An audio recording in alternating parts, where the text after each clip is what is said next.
Yo, B, drop the beat. Live and living color on reflections in the mirror is sultry, singer, songwriter, and all around and around it is. Are you ready? No other, Ndambi, y'all. Having a one-on-one conversation with Stride. That's I. Let me get myself ready and prepared. Let's get ready. Got the one and only Ndambi in the studio with Stride. As the child of the Baptist minister, is there a particular biblical philosophy that has guided your personal and professional life? Okay, I believe that one of the philosophies that has guided my professional life is learning the importance of working hard and being diligent in every aspect of your work. Okay, at what point in your life were you introduced to secular music, especially that of Nina Simone? Classics. Like I say, classics. Nobody don't know about that in these ages, but they are classics. On your second album, Tuning Up and Co-Signing, you open with the lovely oldie to Nina. Girl, sounds so good and make you want to slap your mama. In what ways were you influenced by her artistry? The interesting thing about Nina Simone is that I didn't know about her early on. A friend of mine said that my voice reminded them of Nina's. Can you believe that? And I remember thinking, who is that? After discovering and listening to her records, I was impressed by how she used her voice as an instrument. So I became very excited and interested in her vocal abilities and who she was as an artist. And I wanted to develop myself in the same way. As a child, you grew up playing the piano and clarinet. How awesome that is. At what point did you determine that you wanted to focus your energy and talents on your vocal instruments instead? Okay, don't get it twisted. I always sang, even when I played those instruments. So there was never an issue of if I was singing, only if I was singing professionally. My house was full of singers, okay? I was surrounded by music in my house. I was exposed to singing very early, especially in church. From my very young age, I was always encouraged to sing and use my vocal abilities, okay? Okay, I heard that. You have quite an international following, and in 2008, you released an EP in Japan, of all places, entitled A Weird Kinda Wonderful.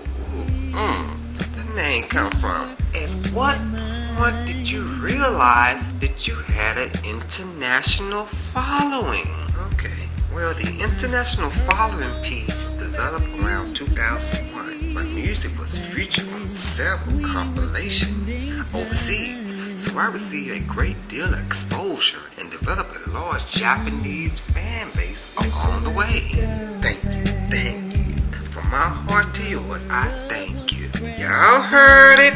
Your first two albums, Little Lost Girl Blues and Tuning Up and Co-Signing, were self-released, while your latest effort, Pink Elephant, was released on a major label. What life event led you to Stax Records? Okay, I gave you the low. Stax was very interested in my musical capabilities and the kind of art that I was producing. They also allowed me the freedom to be me.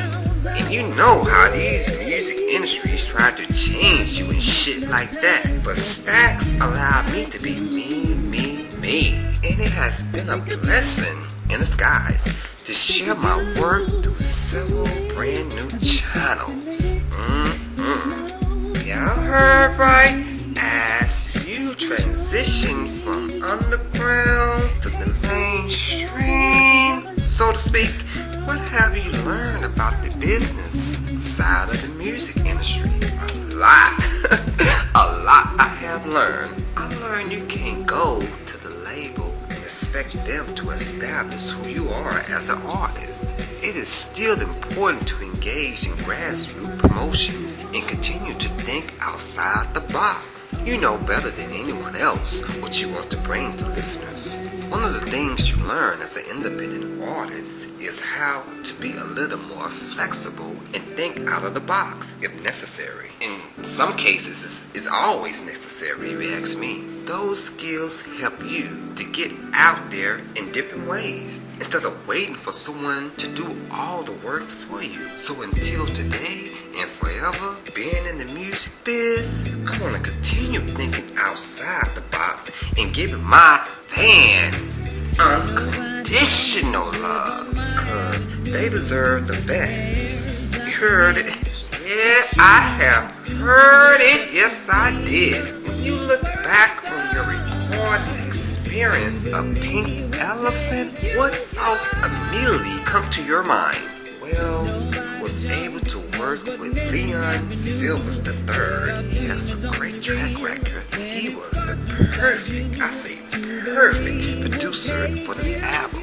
There's a clear, distinct beginning, middle, and end, and the recording process was a lot more organic and filled with live instruments. I was like a kid in a candy store, you know, filling my mind with all different types of sound that made me get a natural high. Pink Elephant is a hybrid of musical elements. Y'all heard it first.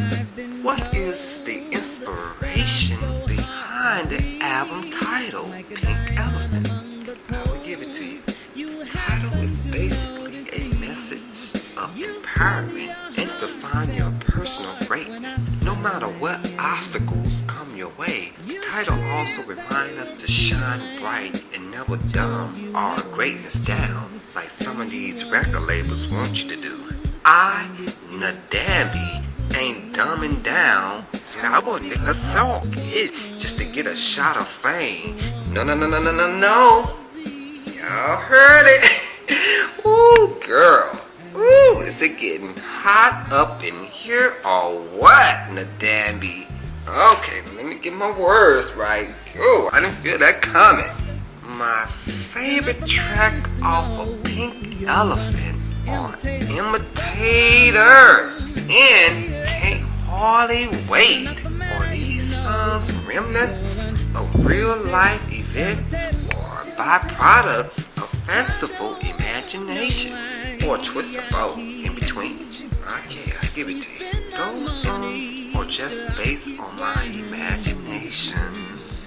They are relatable to me personally. Ultimately, they were stories that I was interested in telling. Just being an artist and a great artist that I am, telling mind-blowing stories.